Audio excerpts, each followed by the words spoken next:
Совете Безопасности. Это Минские договоренности.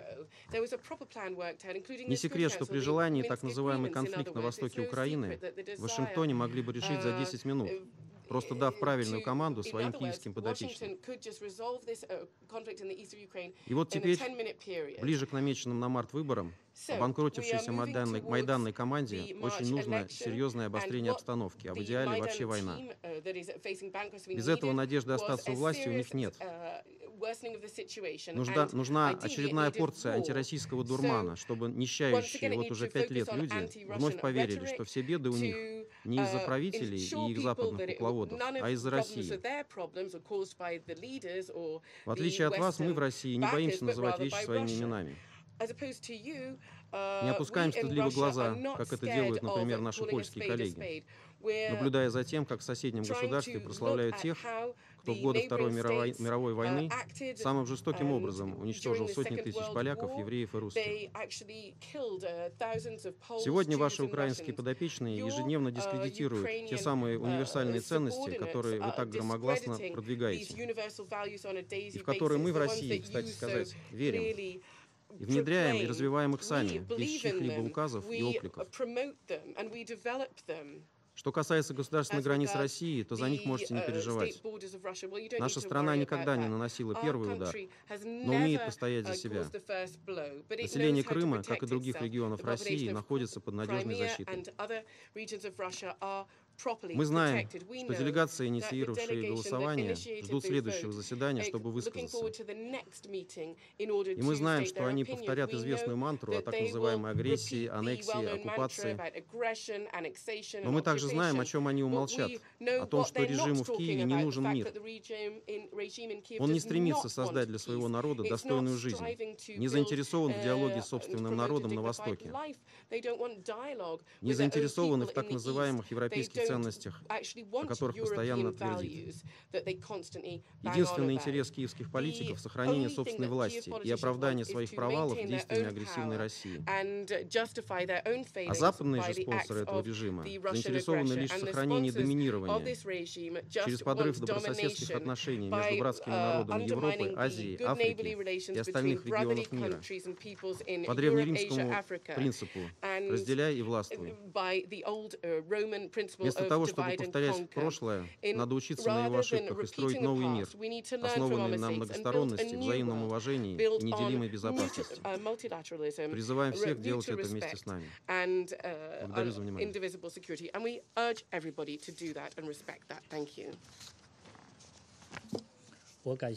I thank the representative of the Russian Federation for his statement. There are no more names inscribed in the list of speakers. The meeting is adjourned.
我现在宣布，安全理事会第8410次会议开始。 The Security Council is called to order.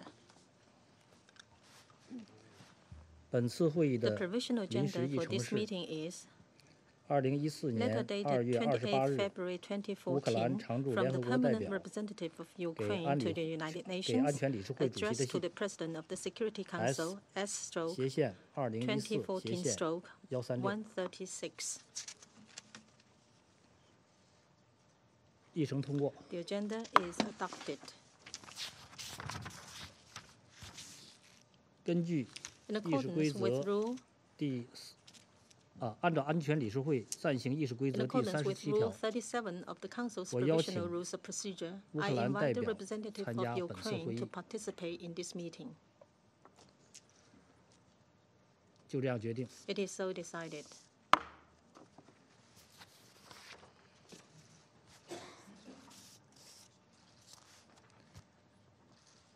按照安理会 In 暂行 accordance 议事 with 规 Rule 则第39 39条 of，the Council's Provisional Rules of Procedure, 我邀请 I invite 主管政治事务副秘 Ms. 书长 Rosemary DiCarlo 罗斯玛 and the 丽 Secretary 迪卡洛 General 女 for 士 Political 参加 Affairs 本 to 次会议， participate in this meeting.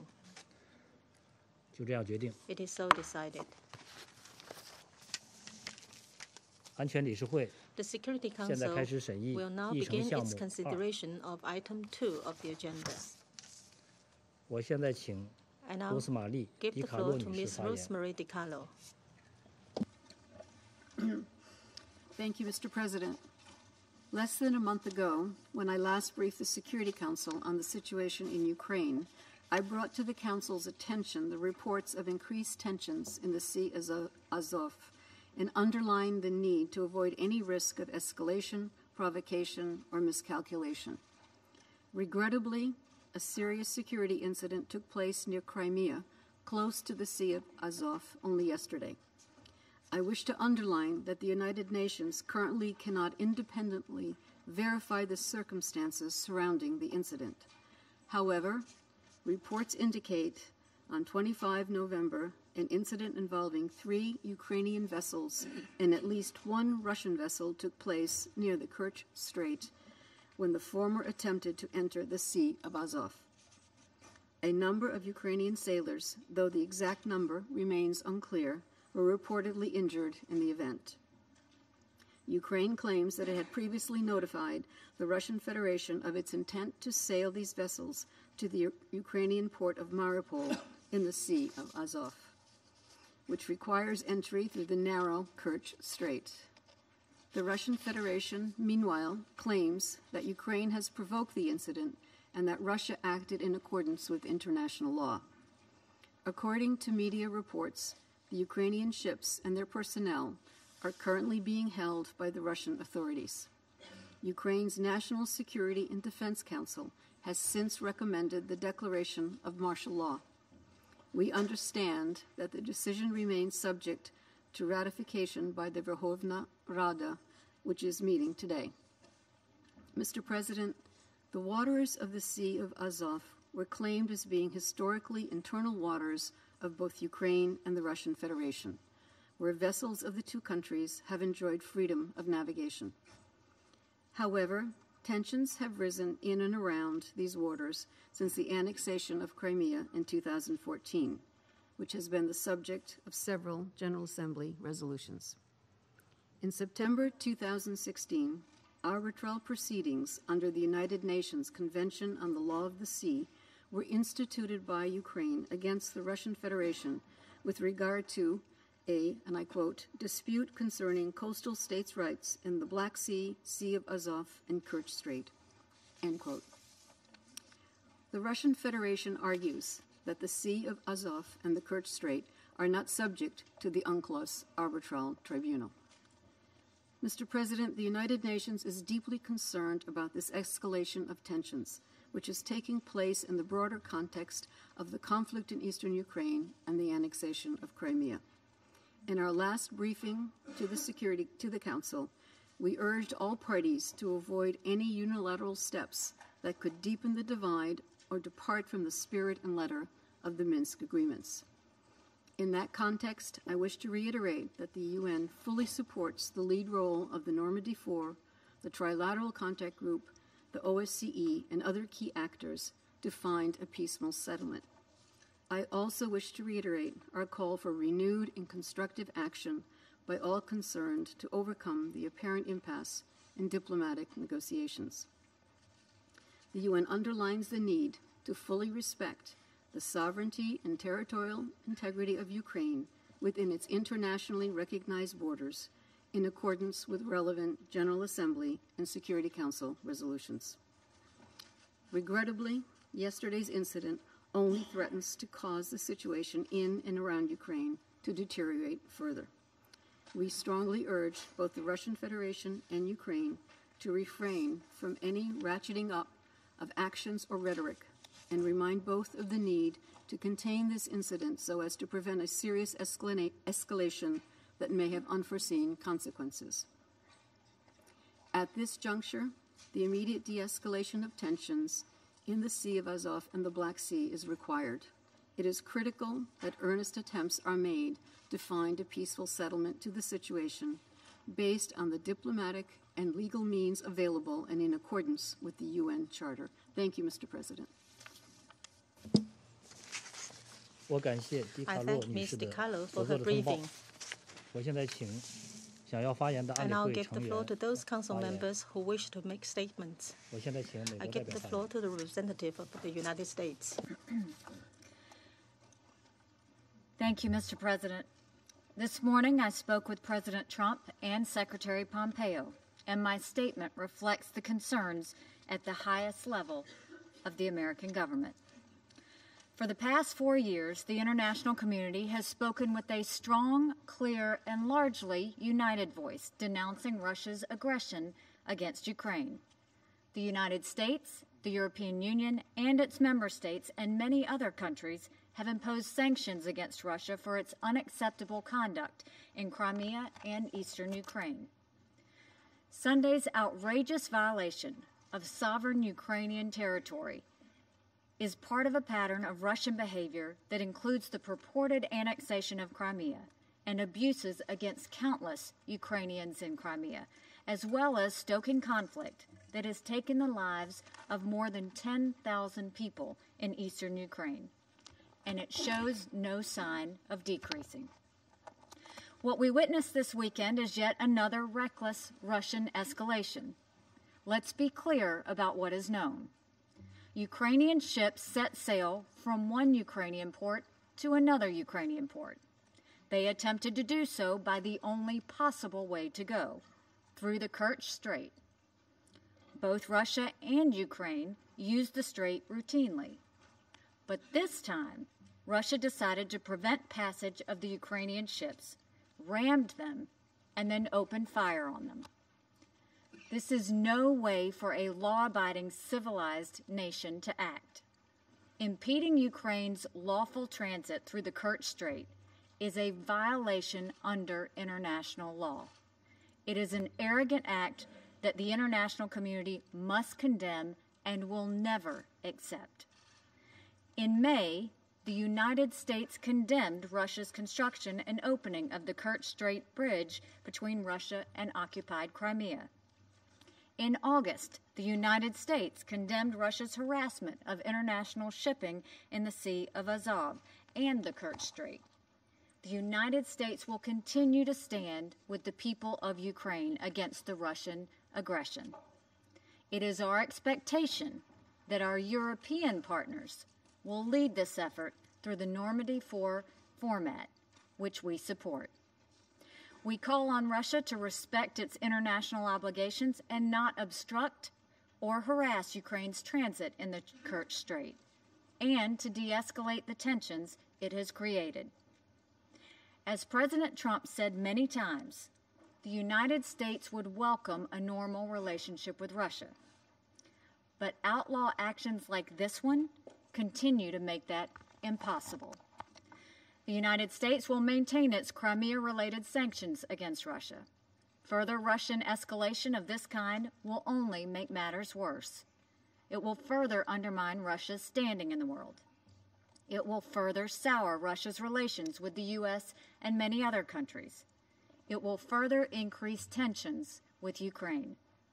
In the name of international peace and security, Russia must immediately cease its unlawful conduct and respect the navigational rights and freedoms of all states. Thank you. I thank the representative of the U.S. for her statement. I now give the floor to the representative of the U.K. Thank you, Mr. President. And may I just start by saying that I was disappointed by the Russian representative's explanation of vote in the previous round. As he himself stated, he did not actually make an explanation of vote, but a substantive statement. And in so doing, Russia showed contempt for the Security Council and its members by not accepting a procedural vote by this Council. Russia has regularly discussed Ukraine here under a different agenda item. In this instant, Russia deliberately chose a provocative title for the meeting, which they knew they would lose. I asked myself why, and I assume that Russia knows how weak its position of substance is, and so hoped to turn attention on process and play victim. Well, it will not work, Mr. President, because yesterday, by Moscow's own admission, Russian vessels opened fire on and seized 3 Ukrainian vessels approaching the Sea of Azov. We are deeply concerned about the 6 injured Ukrainians and 23 Ukrainians who have been detained by the Russian Federation, and we call for their immediate release. Mr. President, we condemn Russia's deplorable use of military force. This further demonstrates Russia's ongoing contempt for Ukraine's sovereignty and territorial integrity, and its contempt for the global rules-based international system which this organization serves to uphold. It follows on from Russia's illegal annexation of Crimea in 2014 and its construction of Kerch Bridge in May this year, which constitutes a further violation of Ukraine's sovereignty and territorial integrity. Yesterday's action follows months of Russian harassment of international shipping in the Sea of Azov, presumably aimed at destabilizing the Ukrainian economy. Russia's actions are not in conformity with the United Nations Convention on the Law of the Sea and the 2003 Russia-Ukraine bilateral agreement, which provides for freedom of passage for each state's vessels in the Sea of Azov, including military ships. Russia's actions must stop immediately. International shipping must be allowed free passage in the Sea of Azov. All parties must exercise restraint. Mr. President, we have seen this game before. Russia wants to consolidate its illegal annexation of Crimea and annex the Sea of Azov. Russia seems to hope that the international community will simply acquiesce and accept this as a new reality. Well, we will not. The United Kingdom's position is clear. We do not and will not recognize the illegal annexation of the Crimean Peninsula by Russia. The General Assembly made its position clear in its resolution of the 27th of March 2014, and we continue to fully support Ukraine's sovereignty and territorial integrity within its internationally recognized borders and territorial waters. This is why on the 31st of July, the European Union sanctioned 6 new entities in connection with Russia opening the Kerch Bridge. We continue to work closely with international partners to ensure that sanctions remain in place as long as Russia's control of the peninsula continues. Russia's illegal annexation constitutes a deliberate violation of a number of international agreements and commitments, including Article 2 of the United Nations Charter, the Helsinki Final Act, the Budapest Memorandum, and the 1997 Russia-Ukraine Treaty of Friendship. But this is just the start. Russia's actions are also causing human suffering. Appalling human rights abuses in the Crimean Peninsula continue, with the widespread persecution of minority groups such as the Crimean Tatars. The Crimean Tatars face regular harassment and risk arrest, detentions, and threats to seize their property. They have had their rights of worship, assembly, and expression restricted. The Crimean Tatars are not the only people suffering at the hands of Russia. Anyone who expresses even mild discontent or voices their opposition to this illegal annexation risks being charged with extremism and given a lengthy prison sentence, forcing many into exile. Russia continues to ignore calls by the General Assembly for the United Nations High Commissioner for Human Rights to visit Crimea. Mr. President, we remain clear in our support of the rules-based international system, which Russia continues to flout. Russia must not be allowed to rewrite history by establishing new realities on the ground. But this is sadly not the first time Russia has indulged in such reckless and provocative acts this year. Russia was responsible for a chemical weapons attack on British soil, and its agents were caught red-handed in The Hague. Russia has steadily increased tension in the Sea of Azov, and has now, by its own admission, fired on Ukrainian ships, injuring sailors on board. These are not the actions of a responsible country dedicated to the maintenance of international peace and security and to upholding the United Nations Charter. As my Prime Minister recently made clear, like others here today, we remain open to a different relationship with Russia, one where Russia desists from these attacks that undermine international treaties and international security, and desists from actions which undermine the territorial integrity of its neighbours, and instead acts together with the international community to fulfil the common responsibilities we share as permanent members of the United Nations Security Council. And we hope that the Russian state chooses to take this path. However, Russia's actions over the weekend do not give much ground for hope. Thank you, Mr. President. I thank the representative of the UK for his statement. Now give the floor to the representative of France.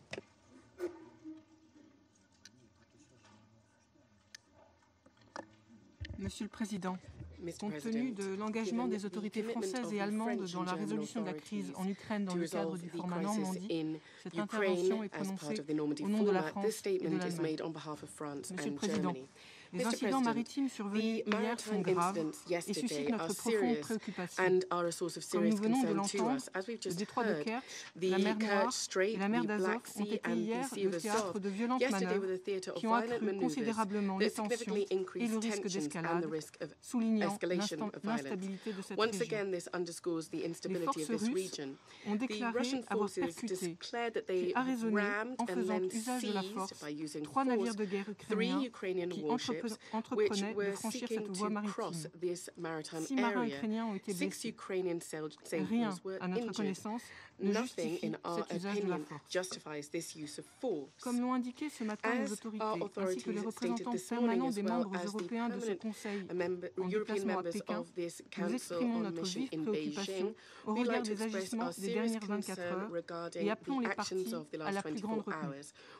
La France et l'Allemagne appellent en particulier la Russie à restaurer et à respecter, conformément au droit international de la mer, la liberté de passage dans le détroit de Kerch, ainsi que le droit d'accès à la mer d'Azov, aujourd'hui temporairement bloquée, et l'appel à agir dans le sens d'une désescalade immédiate des tensions.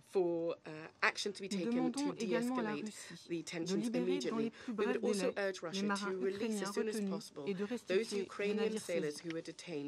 Monsieur le Président, je souhaite assurer l'Ukraine de notre solidarité et réaffirmer fermement l'attachement de la France et de l'Allemagne au plein respect de la souveraineté et de l'intégrité territoriale de l'Ukraine dans ses frontières internationalement reconnues. Les incidents d'hier sont la conséquence directe de l'annexion de la Crimée par la Russie en mars 2014 en violation du droit international. Nous rappelons à ce titre que nous avons condamné la construction du pont de Kerch par la Russie, qui contribue à priver l'Ukraine d'un plein accès à ces espaces maritimes en mer d'Azov. Monsieur le Président, les graves incidents survenus hier soulignent également la nécessité d'apporter une solution pérenne à la situation dans tout l'est de l'Ukraine. La France et l'Allemagne continueront de se mobiliser comme elles l'ont fait depuis 4 ans pour apaiser la situation à l'est de l'Ukraine et promouvoir une résolution sur le long terme de la crise au travers du format de Normandie. Soyons clairs, toutes les parties, en particulier la Russie, doivent respecter les engagements qu'elles ont elles-mêmes souscrits. La pleine mise en œuvre des accords de Minsk, à laquelle tant la Russie que l'Ukraine se sont engagées, demeure la seule manière d'apporter une solution pacifique et durable à ce conflit qui dure depuis près de 5 ans. Monsieur le Président, la France et l'Allemagne continueront de se tenir aux côtés du peuple ukrainien meurtri ces dernières années par le conflit du Donbass et par l'annexion illégale de la Crimée. Soyez assurés que nous continuerons nos efforts en ce sens dans le cadre du format de Normandie et dans toutes les enceintes appropriées. Je vous remercie. Thank the representative of France for the statement. Now give the floor to the representative of Poland. Thank you, Mr. President. Mr. President, let me echo the UK delegation by stressing that it is our understanding that the delivery by the Russian delegation of a de facto full substantial statement, once its request was rejected, did run against both the procedure and the practice of this Council. Mr. President, we have gathered today to discuss an additional demonstration of disregard for international law and undermining efforts to achieve peace in Eastern Europe. Russia has just added another dimension to the conflict in Ukraine. During the last Security Council briefing on Ukraine, we expressed our concern about the development of military capabilities that takes place in the Crimea and the Sea of Azov. For several months, Russia has delayed hundreds of commercial vessels attempting to reach Ukrainian ports in the Sea of Azov via the Kerch Strait for extended periods and at great economic cost for Ukraine. Now, Russia attacks Ukrainian vessels, stating the need for protection of, quote, Russian territory, unquote. Further militarization and increase of tensions brings more instability to a region that suffered enough. Mr. President, after the aggression against Georgia, the illegal occupation of Crimea, fueling the conflict in the Donbass, building the Kerch Bridge without the consent of the authorities in Kiev, farcical elections in the separatist regions in November 2011, Russia violated Ukraine's navigation rights. We strongly condemn Russia's aggressive actions. We call on its authorities to respect international law and to both sides to exercise restraint in the current situation, which may further jeopardize the stability of European security. This state-to-state conflict, initiated and fueled by Russia, has one aim: to destabilize Ukraine. Therefore, we urge the whole UN system to give a proper attention to this active armed conflict. We cannot turn a blind eye to this situation only because one of the permanent members of the Security Council is a side in this conflict. Russia's military actions in the Crimea and the Sea of Azov should serve as lessons learned on what this state is able to do in order to safeguard its critical infrastructure in Europe. Persistent violations of international law, including bilateral agreements, lead directly to imposing forced solutions aimed at controlling Russia's interests concerning the existing, being built, and planned communication and energy infrastructure. Mr. President, let me reiterate that Poland strongly supports the independence, sovereignty, and the territorial integrity of Ukraine within its internationally recognized borders. We do not recognize Russia's annexation of Crimea. We do underline the need for the full implementation of the Minsk agreements, the only way to a lasting solution to the conflict in and around Ukraine. Thank you, Mr. President. I thank the representative of Poland for his statement. Now give the floor to the representative of Sweden. Thank you, Mr. President. Sweden is deeply concerned about the escalation in the Sea of Azov and the Kerch Strait. Blocking maritime traffic to and from Ukrainian ports using military force is a serious violation of international law. This violation comes against the backdrop of the illegal annexation of Crimea and Sevastopol in 2014 and the finalization of the bridge across the Kerch Strait earlier this year, both blatant violations of Ukraine's sovereignty and territorial integrity.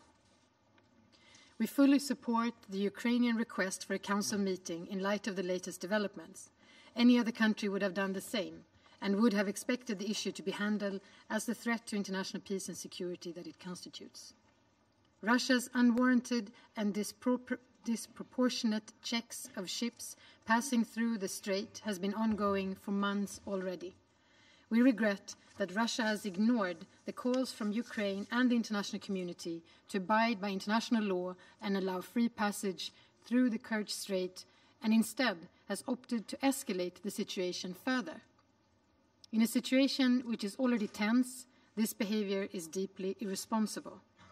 As a first step, the naval vessels and crew members which have been detained should be immediately and unconditionally released. This would be an important step towards de-escalation. We urge Russia to act in accordance with international law. Let me underline, there can be no doubt that Russia has international legal obligations to refrain from blocking the access to Ukrainian ports in the Azov Sea and elsewhere, as well as to respect OSCE principles and commitments. We call on Russia to respect Ukraine's sovereignty and territorial integrity and its navigational rights. I thank you. Thank the representative of Sweden for his statement. Now give the floor to the representative of Côte d'Ivoire. Merci, Monsieur le Président. Thank you, Mr. President. Ma délégation salue l'organisation de cette réunion d'urgence du Conseil de sécurité au regard de la gravité des incidents qui se sont produits le dimanche 25 novembre 2018 entre forces navales russes et les navires ukrainiens dans le détroit de naval forces in the Kerch Strait. Madame We would like to thank Ms. Rosemary DiCarlo, Undersecretary General for Political Affairs, for her briefing. This region is already sorely tested by a conflict which, according to observers, has killed about 10,000 people since it started in 2014. Therefore, this upsurge in tension could further heighten the risk of a new military confrontation with disastrous humanitarian consequences. My country regrets this incident. Like the other incidents over recent months, this one helps to maintain a climate of mistrust between the Russian and Ukrainian parties and helps to undermine the peace efforts made by the international community to bring peace and stability in the region. Mr. President, my country would like to take this opportunity provided for by this meeting to urge the Russian and Ukrainian parties to demonstrate restraint in order to avoid a military escalation in the region. My delegation urges them to refrain from any actions that could lead to a new conflict that is larger in scale. My delegation deplores the lack of progress in implementing the Normandy format and Minsk agreements, and it urges the Russian and Ukrainian parties to promote a peaceful settlement to the difference that opposes them. This end, it expresses its support for the OSCE Observer Mission and for the Joint Center for Control and Coordination. We support their efforts to de-escalate the conflict. Furthermore, my delegation urges the Joint Center for Control and Coordination to play a supporting role for observers from the OSCE and to monitor the ceasefire agreements in order to ensure the effective implementation of the Minsk agreements. So, in conclusion, I would like to reiterate Côte d'Ivoire's support for all efforts underway to find a negotiated political solution to the crisis in Ukraine. My country would urge all the protagonists to respect their commitments to ensure an effective implementation of the Minsk agreements and Resolution 2202 of the Security Council. Thank you very much. Thank the representative of Côte d'Ivoire for the statement. Now give the floor to the representative of Mr. President, I thank the Chinese presidency for convening today's emergency meeting on the latest developments in the Azov Sea. Kazakhstan, as a member of the Council, is open to dialogue and is ready to debate over international security issues in transparent discussions for the cause of preventing international conflicts. Taking this into account, as well as the need to consider the matter within the framework of the Security Council, our delegation was ready to vote in favor of both requests, of Ukraine and of Russia. Kazakhstan considers both people of Ukraine and Russia as brotherly nations to our country, sharing common history throughout the past. In this regard, we urge both parties to refrain from steps leading to any further escalation of bilateral relations. It is of special importance for our state that Ukraine remains sovereign, stable, and independent, Kazakhstan is ready to assist to both nations, Russian Federation and Ukraine, to overcome crisis in their relations. Kazakhstan adheres to a balanced approach of solving the Ukrainian crisis through peaceful negotiations and a mediation process based on key principles and norms of international law and the United Nations Charter. My country has taken and continues to take part in multilateral consultations in seeking a settlement of this issue. We are determined to work closely with all members of the Council without political expediency and in an open, objective, responsible, and constructive way. It should be noted that in the past, our country made its contribution to the launch of the Normandy format and eventual conclusion of the Minsk agreements. Kazakhstan has as well repeatedly expressed its readiness to render its all-round assistance in the process, supporting a peaceful settlement in the southeast of Ukraine and fostering robust relations between Ukraine and Russia. In this way, our delegation is concerned that the negotiation process to resolve the Ukrainian conflict has actually been suspended during the past months. This is evidenced by the lack of contacts in the Normandy format at a higher level. Such suspension has a full potential for sparks of new negative developments in the region. To this end, it is with regret that we recognize the incident between the Russian Federation and Ukrainian Navy vessels in the Kerch Strait that took place yesterday on 25th of November. Kazakhstan urged both sides to act with utmost restraint to de-escalate the situation between two states. We consider this as the only viable existing mechanism in a peaceful way by restraining from any kind of negative actions. Such an incident can drastically raise the chances for an unintended spark to set the region on fire. Both governments must urgently step in and try to negotiate a deal to de-escalate the situation with possible assistance from the international community. We believe that sustainable peace and full-fledged normalization of relations between both countries can also be achieved through establishing CBMs in the security and economic dimensions as well. We should not allow further escalation of tensions, which could lead to active warfare in this new area. I thank you, Mr. President.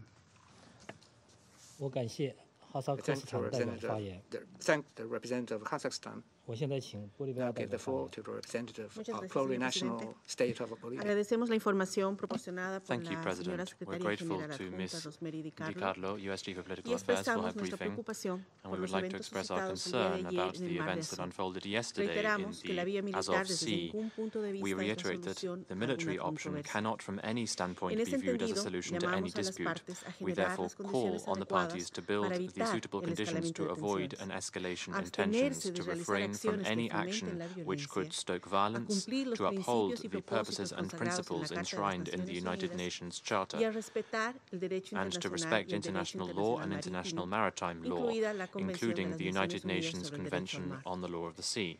En ese entendido, To convocamos this a las end, we partes call a upon the trabajar parties en to favor de una work to solución find pacífica a a través del peaceful diálogo, solution teniendo through en cuenta el dialogue, conjunto de bearing in medidas mind para the la range of aplicación de measures los for the acuerdos de implementation of Minsk, the Minsk a agreements, fin de lograr so un as to equilibrio de achieve a intereses, balance of sin dejar de interests, lado los without principios overlooking the de la principles of diplomacia preventive preventiva y los buenos diplomacy and oficios good offices encaminados a una solución geared política towards a negociada. negotiated political solution.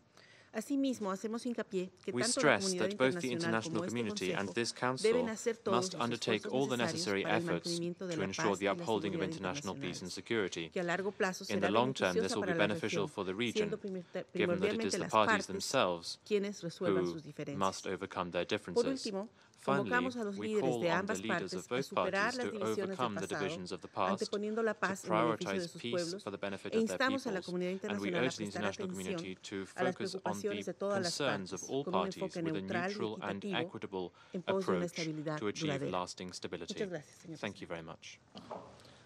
I thank the representative of Bolivia for her statement. I now give the floor to the representative of Peru.